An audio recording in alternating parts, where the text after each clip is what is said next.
Assalamualaikum warahmatullahi wabarakatuh. Hai, saya Ustaz Yusma Yusof. Hari ini nak bawa anda tuan-tuan semua nak tunjuk satu contoh cara bagaimana mengambil wuduk sekiranya kita mengalami kecederaan ataupun tangan dibalut dan sebagainya.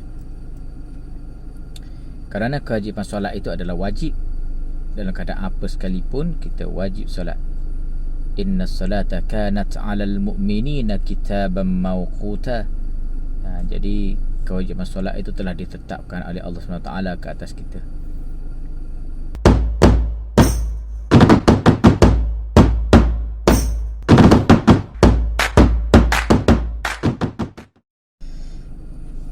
Oleh itu saya akan bawa tuan-tuan semua ke satu rumah, iaitu mantan Qadi daerah Dungun, juga mantan pegawai agama Istana Sultan Mizan, dan juga CEO Shukron Travel.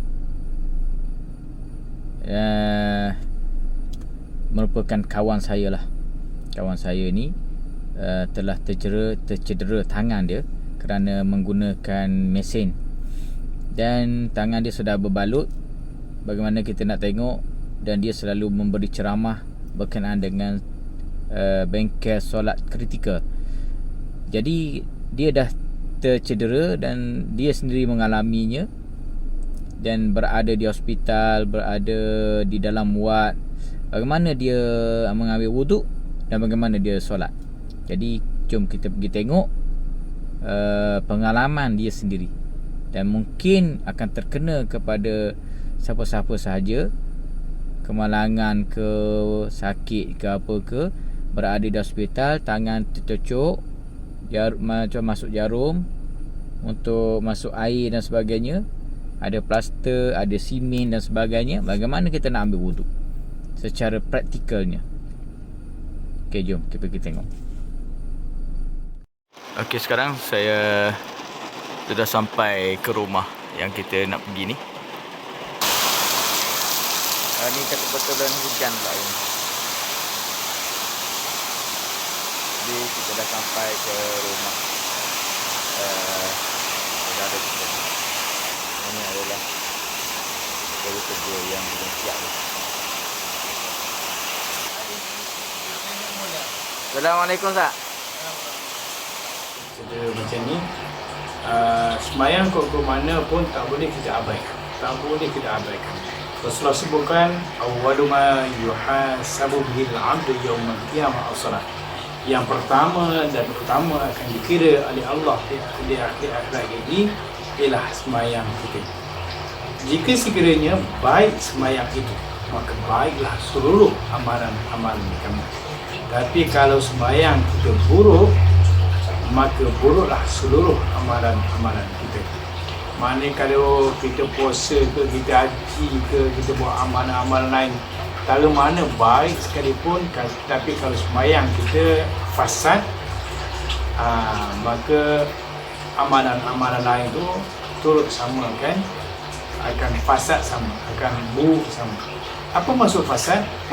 Fasad ni kemungkinan tak sembahyang tu bukan kita tu, ataupun fasad ni dah cukup semayang kita, ataupun kita buat yang ketiganya, kita buat tapi tak apa nak betul.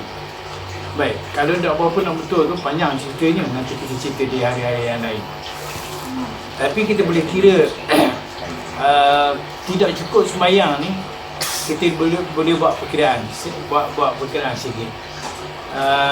Ada kalkulator, dalam telefon ada kalkulator belaka kan. Jom ambil kalkulator kita, ambil telefon kita. Okey. Jadi ambil umur masing-masing. Kemudian tolak 15. Kenapa tolak 15?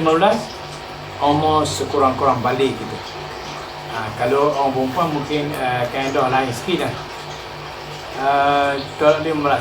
Contohnya orang umur 40 tolak 15 dapat apa? Dapat 25 kan? 25 ni dipanggil tahun taklifi, tahun yang daripada umur balik kita sampai ke hari ni itu adalah tahun taklifi, dipanggil 25 tahun tu. Kemudian kalikan dengan 1825. Cuba kan. 1825. Apa maksud 1825? 1 tahun 365 hari setahun ni kali dengan 5, kita dapat 1825. Baik. Kira mesti beribu dapat. Dapat.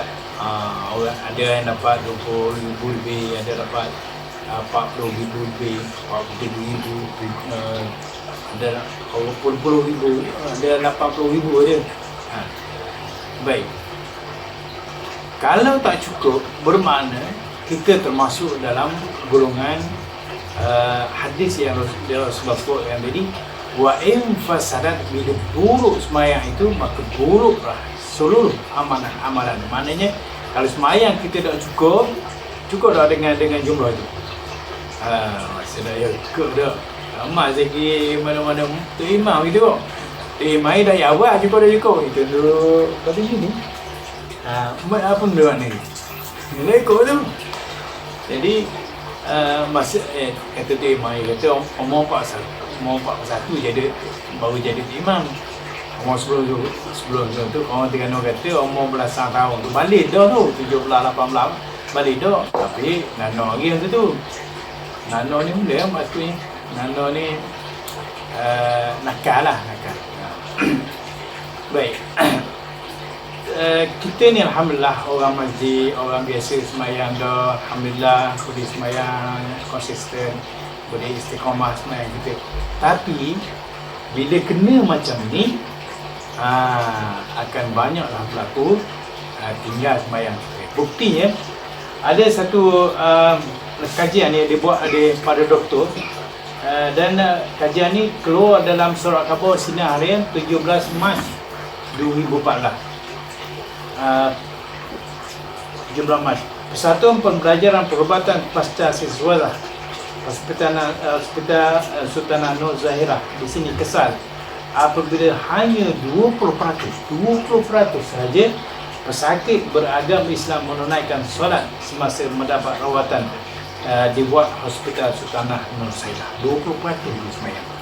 Maknanya dalam negeri Terengganu kita ni, kalau Hospital Sultanah Nur Zahirah dulu dipanggil hospital besar kan, mana yang teruk di Kuala Berang, ya hantar sini, teruk di Dungun, hantar sini, teruk di Besustiwa, semua hantar sini. Maknanya ini masalah negeri Terengganu.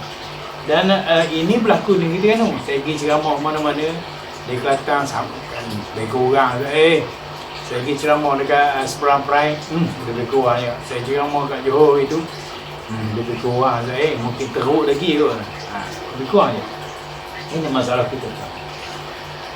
Pengurusinya Dr. Nujaimi Udin berkata, sebanyak 80% pesakit yang ditempatkan di wad hospital berkenaan pula memberikan pelbagai alasan untuk tidak melaksanakan solat.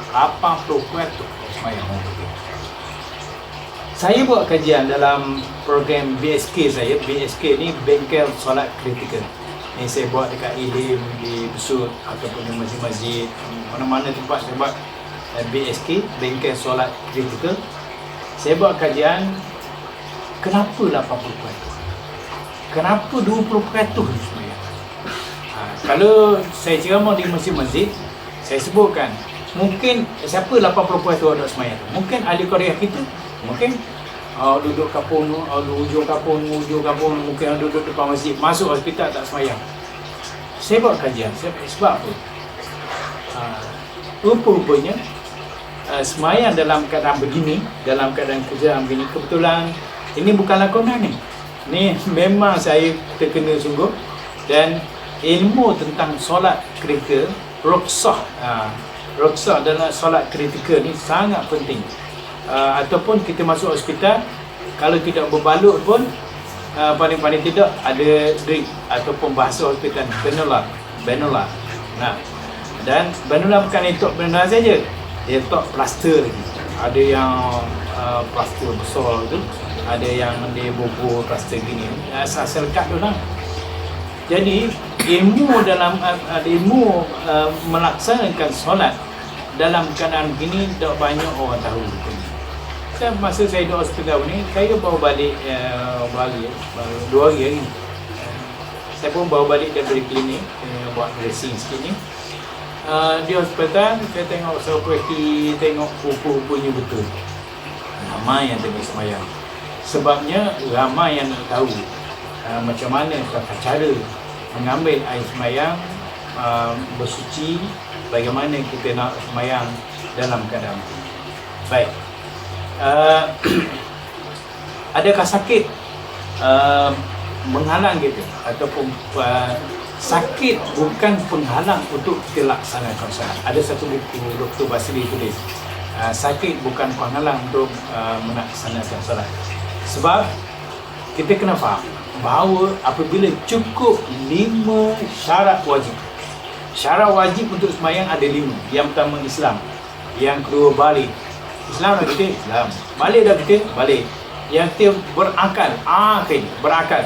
Yang keempat suci daripada haid dan nifas, dan yang kelima masuk waktu. Cukup 5 syarat ni dipanggil syarat wajib, maka pada masa itu wajib kita melaksanakan solat.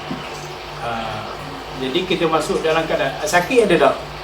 Sihat ada tak? Syarat wajib ada? Tak. Saya ulang sekali. Islam, balik, berakal. Berakal ni maksudnya sedar.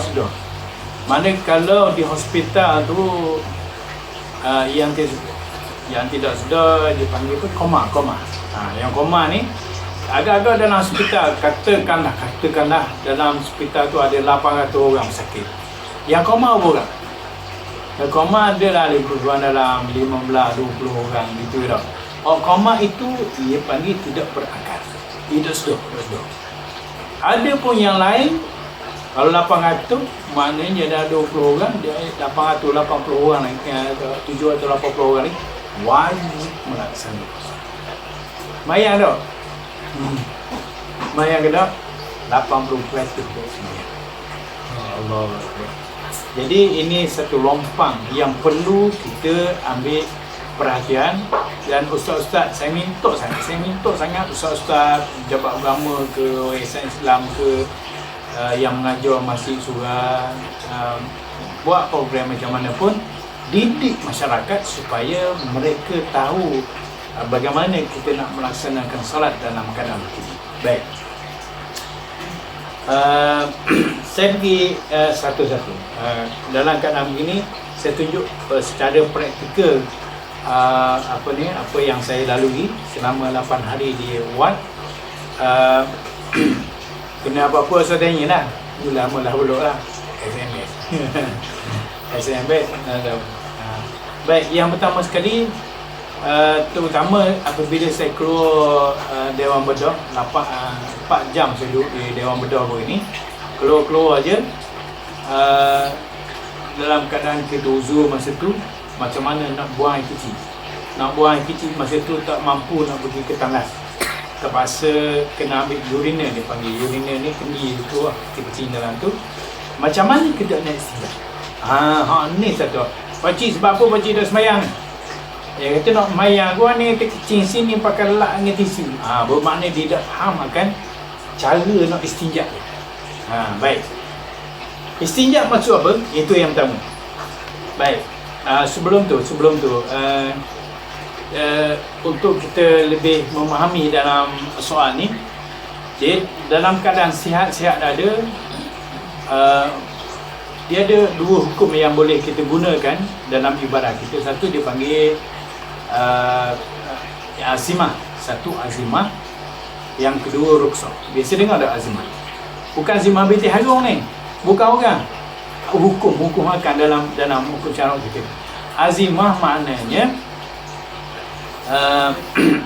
kefarduan yang wajib ke atas kita, yang difardukan ke atas kita, yang wajib kita laksanakan walau apa keadaan sekalipun, seperti sembahyang. Walau apa keadaan sekalipun wajib kita sembahyang. Wajib kita sembahyang. Dalam keadaan kita sakit ke, dalam keadaan kita susam, dalam keadaan musafir ke, dalam apa keadaan sekalipun.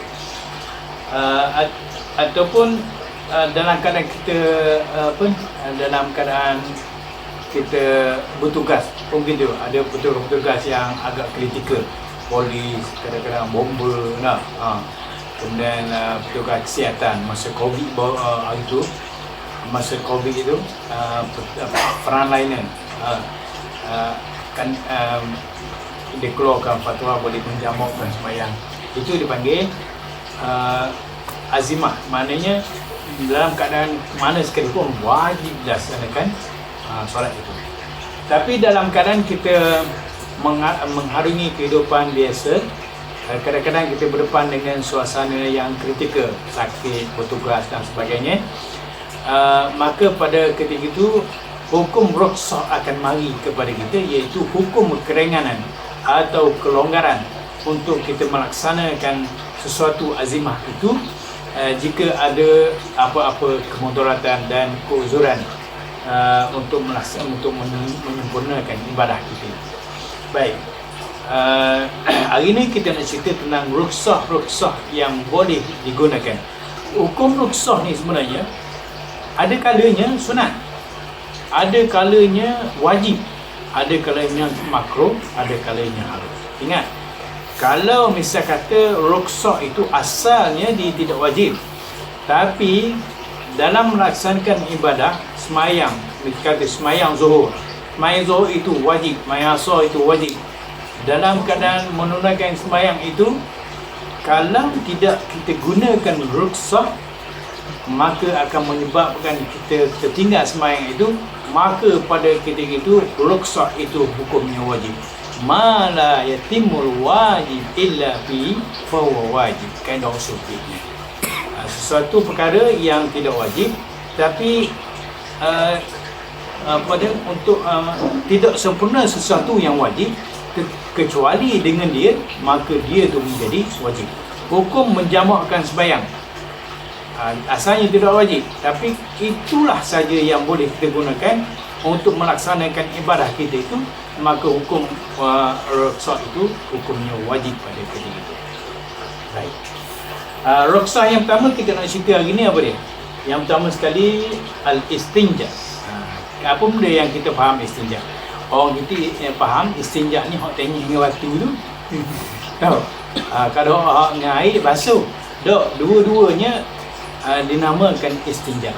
Istinja ialah membersihkan najis dan tempat keluarnya daripada dua jalan, sama ada dengan menggunakan air atau benda-benda kesan. Sama ada, apa maksud sama ada?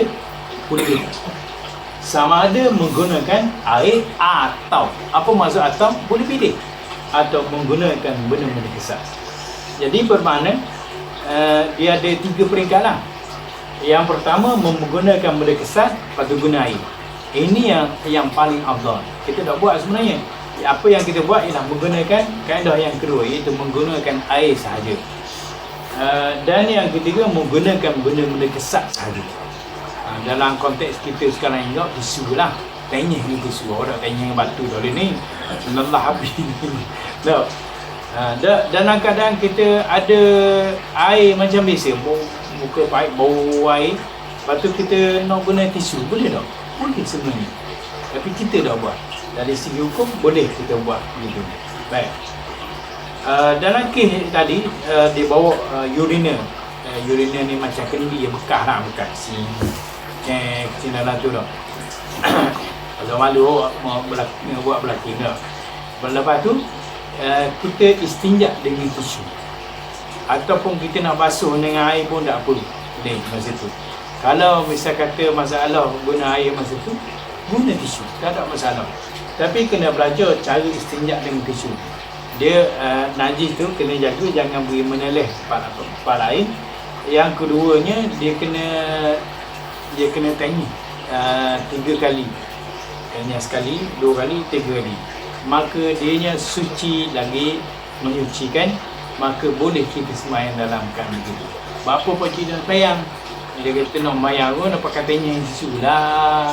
Tanya dengan tisu pun cukup syaratnya sah pada hukum syarak dan boleh kita gunakan untuk kita sembahyang sebenarnya. Ini masalah.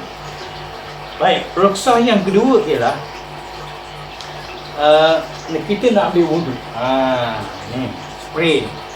Kita nak ambil wudu, kita nak pergi bilik air dah boleh, saya kata dalam keadaan kita uzur macam ni, kita nak pergi bilik air dah boleh nak pergi, maka saya ajar pada jemaah saya mengambil wuduk yang minimal. Apa maksud wuduk yang minimal? Kita ambil yang wajib-wajib saja. Allah sebutkan dalam Quran, ya ayyuhallazina amanu idza qumtum ila shalah faghsilu wujuhakum wa aydiyakum ila al-marafiq wamsahu bi ru'usikum wa arjulakum ila al-ka'bayn. Jadi dalam ayat ni disebut 4 perkara wajib. Faghsilu wujuhakum, yakni basuh muka, membasuh muka. Yang kedua, wa aydiyakum ila al-marafiq, membasuh tangan hingga ke siku. Wamsahu bi ru'usikum, dan menyapu kepala, menyapu. Wa arjulakum ilal ka'bayn, dan basuh kaki hingga buku ladi. Jadi 4 perkara. 4 perkara. Dah dengar saya, jangan duk tanya tu sunat. Dah tangan tu sunat. Dah berapa kali saya? 3 kali ke sekali? Kan cubit mulut kan. Dah 3 kali tu sunat. Kita ambil wajib-wajib saja, ambil untuk mengesahkan saja.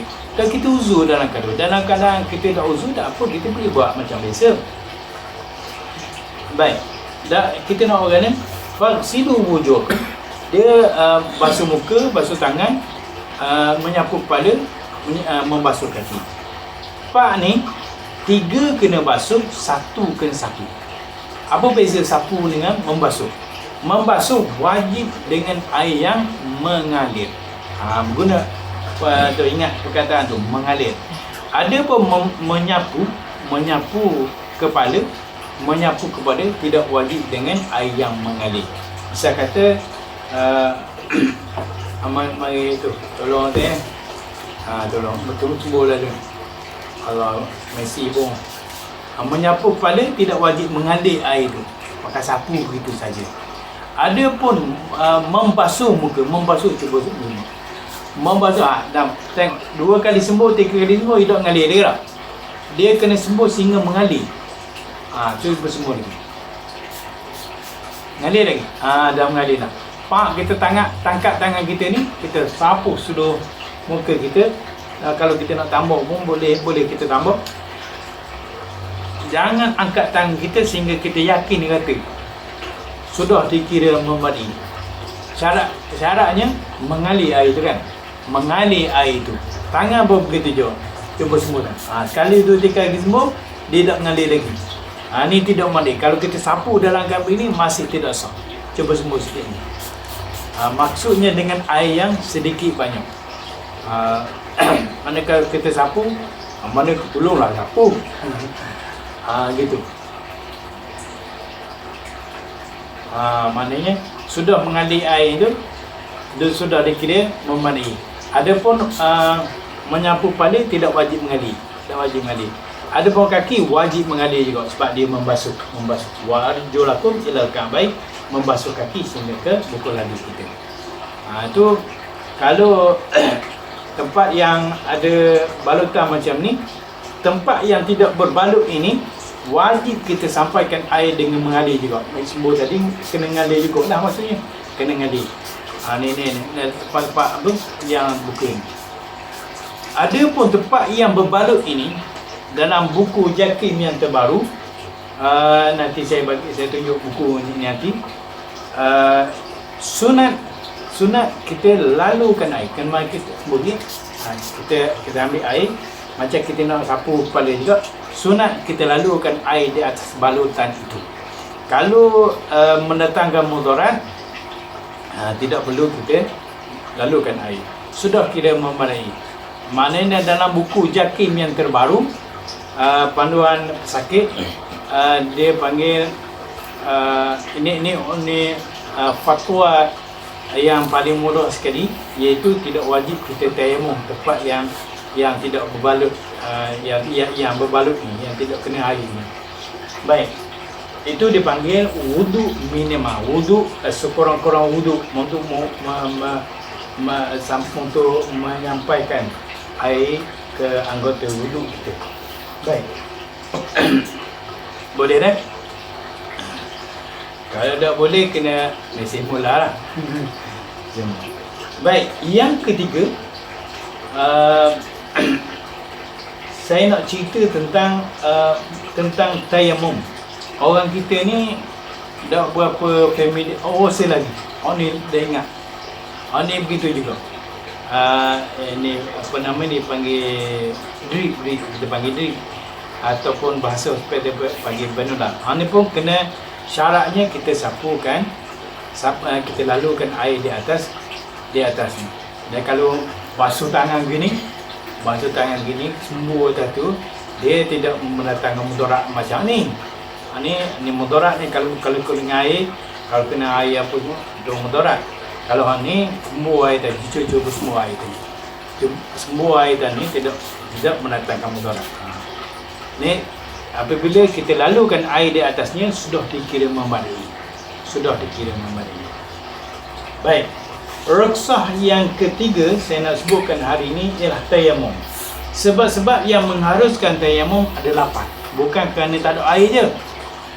Keuzuran untuk menggunakan air dalam keadaan sakit ataupun luka, dalam keadaan memerlukan, dia ada 8 sebab. Ataupun saya sebut satu-satu. Yang pertama, ketiadaan air. Yang kedua, keuzuran untuk menggunakan air. Yang ketiga, dalam keadaan sakit ataupun luka. Yang keempat, memerlukan air. Yang kelima, khawatir kehilangan harta jika mencari air. Yang keenam, keadaan sangat dingin. Yang ketujuh, tiada alat untuk mengambil air. Telaga ada, air ada, tapi timba tak ada. Yang ke-8, kekhawatiran kehabisan waktu solat. 8 sebab kenapa kita boleh tayamum. Baik.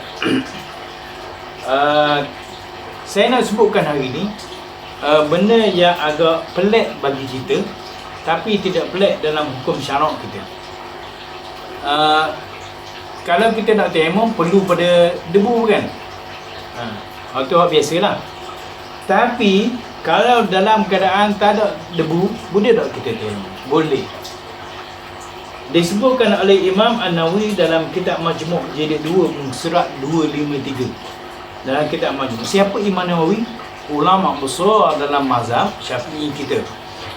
Ramai dari kalangan mazhab Syafi'i, Hambali dan lain-lain yang berpendapat harus bertayamum dengan menepuk tangan di atas bantal sandaran atau hamparan atau tilam atau pakaian, walaupun tiada nampak debu sekalipun.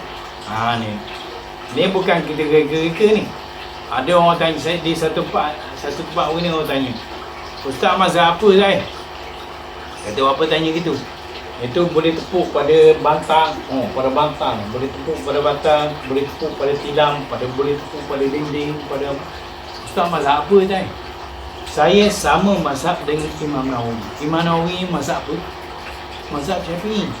Jadi kita yang mengaku mazhab Syafi'i pun kadang-kadang tak tahu apa benda yang ada dalam mazhab Syafi'i, asal mengaku Ahmad Qur'an. Ni Imam Nawawi ajar pada kita. Jadi saya baru ni kebetulan hospital dia buat berkenaan dia kehabisan debu. Maka kita kena boleh buat apa ni? Maka kita boleh bertayamum, harus bertayamum dengan menepuk tangan atas bantal sandaran, atas bantal ni. Bantal kita ni kalau kita bagi ke tepi tingkat tu ada pancaran matahari sikit, kita tepuk apa jadi? Kalau naik debu dah. Ada rupanya. Jadi kita tepuk sudah dikira memadai. Tepuk kemudian kita bertayamum. Muka, kemudian tangan, kemudian tangan satu lagi. Kita tayamum. Baik.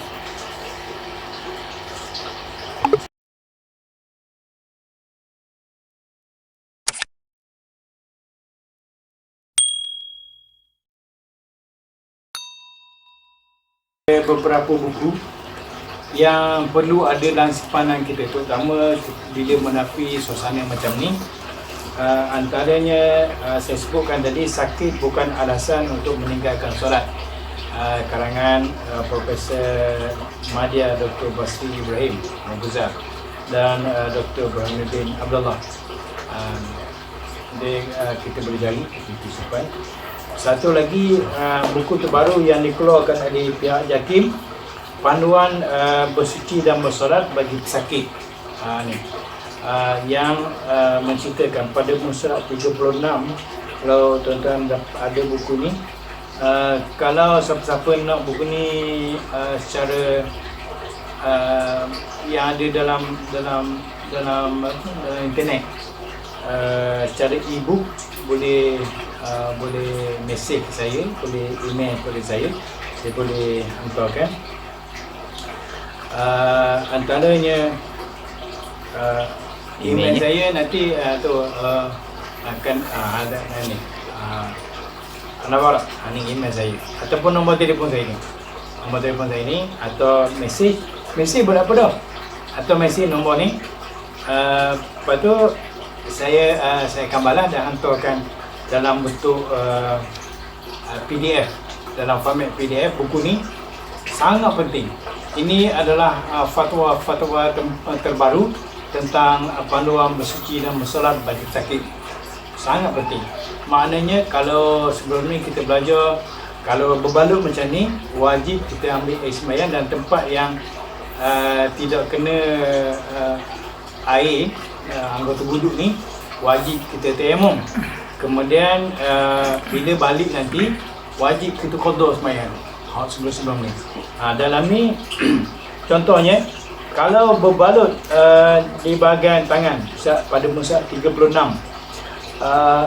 hendaklah membasuh muka serta berniat wuduk. Basuh muka dengan niat wuduk macam biasa.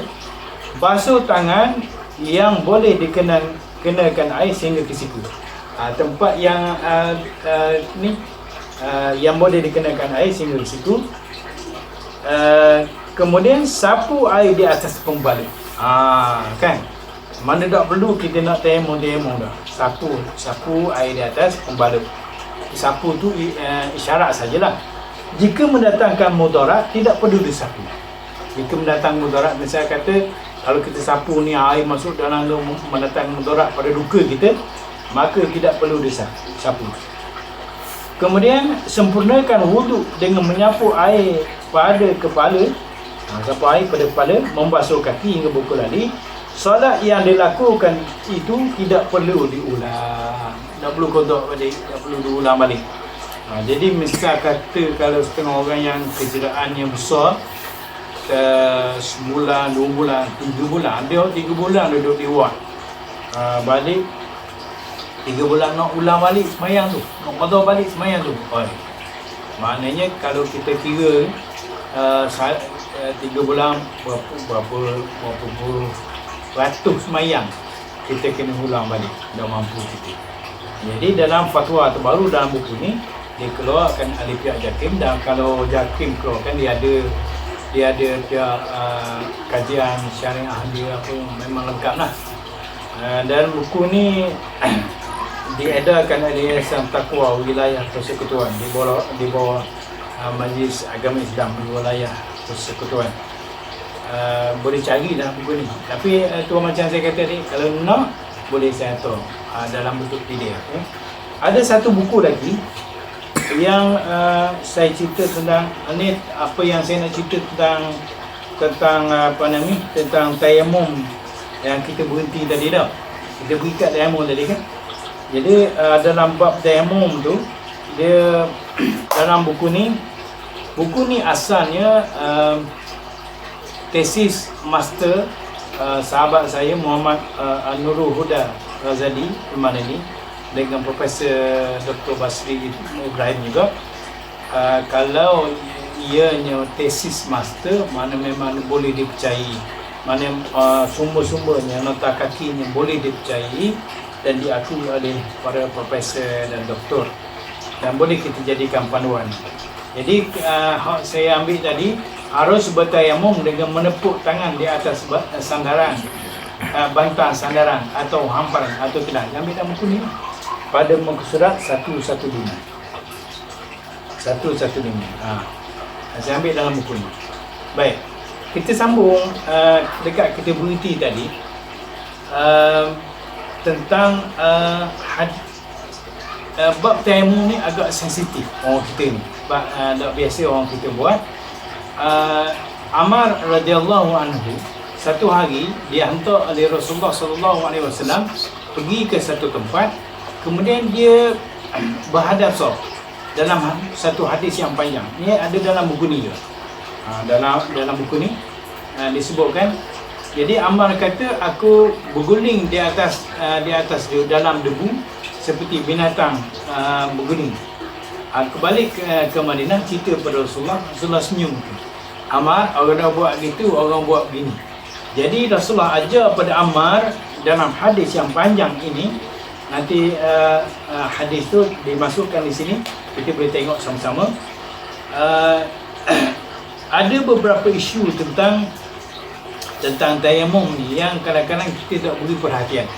Antaranya yang pertama sekali, berapa kali tepuk? Rasulullah sekali tepuk je. Sekali tepuk untuk muka dan tangan sekaligus. Ini tak berapa kritikal. Yang keduanya, ini mungkin agak kritikal, terutama bagi wanita. Hak tangan ni sapu. Daripada tangan, hak tangan yang kita belajar selama ni, daripada tangan hingga ke siku. Dia ada 3 pendapat sebenarnya. Tangan hingga ke siku, tangan hingga pergelangan tangan, tangan hingga sampai ke bahu. Dia ada 3 pendapat sebenarnya. Dalam buku ni juga. Surat 1415 dah. Dan pendapat yang paling kuat yang disebutkan oleh Ammar dalam hadis yang menceritakan kisah Ammar tadi ialah dari tangan hingga pergelangan tangan sahaja. Oh, kejut kita. Jadi ada masalah tak?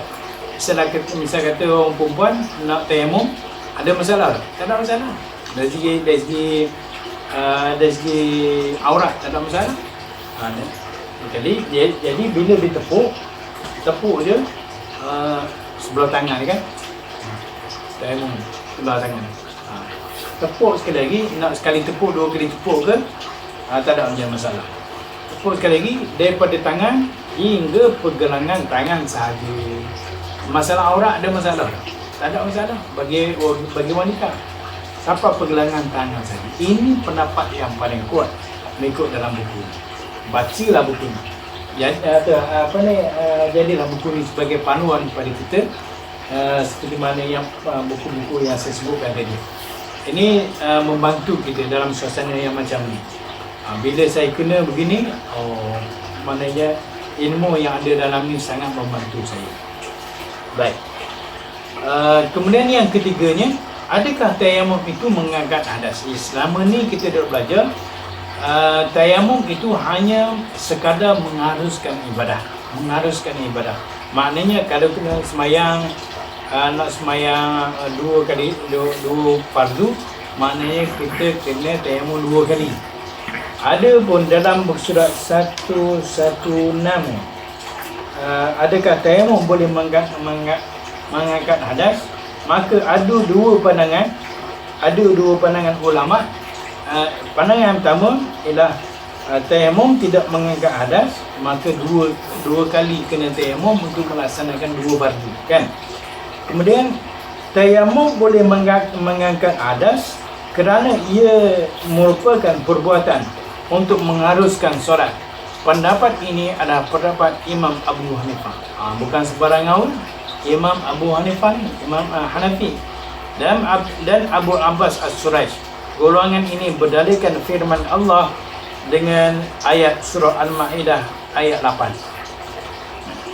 Jadi pendapat yang kedua, terutama saya masa di ward ni ada seorang ustaz tolong saya mimpi semalam, mimpi aksiden motosikal ke kereta. Allah Ta'ala, bukan aksiden tu, aksiden pasau kain.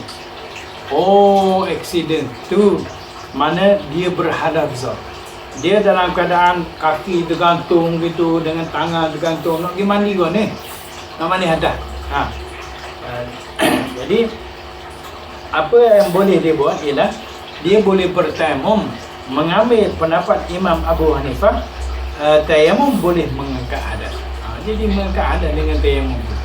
Dalam keadaan biasa mandilah. Jangan kita tayamum pula dalam keadaan siap-siap ada kita tayamum juga. Ini rukhsah. Bertukar, kata Profesor Dr. Basri kata, bertukar kepada mazhab yang lain juga kadang-kadang merupakan rukhsah dalam ibadah kita. Jadi isu yang ketiga tadi dalam hadis tadi ialah adakah tayamum itu mengangkat hadas? Ada dua pendapat. Pendapat yang kedua mengatakan tayamum boleh mengangkat hadas. Jadi dengan tayamum saja boleh kita angkat hadas. Mudahlah Ustaz. Dia dalam keadaan tergantung kaki gitu, berbalut berseming kaki ni dengan berseming tangan ni, dia tayamum saja, kemudian boleh mengangkat hadas. Kemudian yang keempat, tanah yang boleh kita gunakan untuk tayamum. Yang kita dah belajar selama ni, tanah yang berdebu. Sekira-kira debu tu kita ambil, boleh mengeruhkan air, letak dalam air, boleh keruh air tu.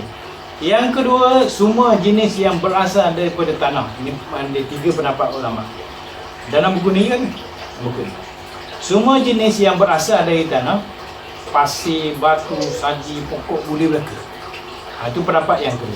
Dan pendapat yang ketiga, macam kita cerita tadi, boleh menepuk ke dinding, ke bantal, ke hambaran, ke tilam dan sebagainya, dan boleh kita bertayamum begitu walaupun tiada nampak debu kelihatan. Saya baru ni keluar daripada Dewan Bedah, 4 jam dalam Dewan Bedah, keluar nama dah nak pergi bilik air, maka bertayamum lah.